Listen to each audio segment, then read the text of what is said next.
Huwag kang mag-alala. Nag-i-enjoy naman ako. Matatagalan ka ba dito sa destino mo? Totoo niyan. Hindi ko alam. Nasa Maynila ang desisyon. Maaring marikol ako bukas.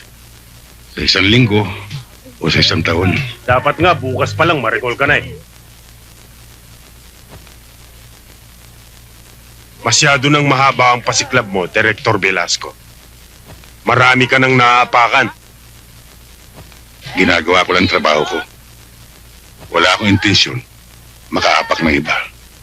Pero alam ko, ang madalas matapakan, yung mga walang ginagawa.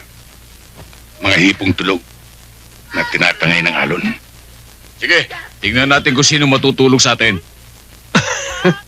Kung sa bagay, balita raw na asintado ang mga NBI. Eh di, subukan natin. Sarge, ikaw din. Baka mapahiya tayo. Anong mapahiya? Baka hindi niya kilala kung sinong kausap niya. Epi, mas mabuti siguro kung sa loob na lang tayo.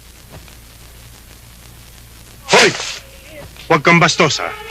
Kapag kinakausap ka namin, huwag mo kaming tatalikuran. Dito sa teritoryo namin, kailangang makisama ka.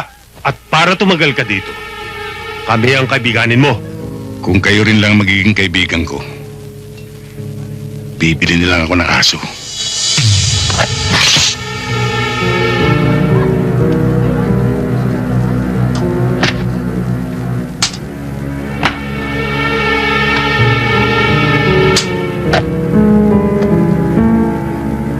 Kung gusto niyo magtagal, ako ang kaibiganin niyo.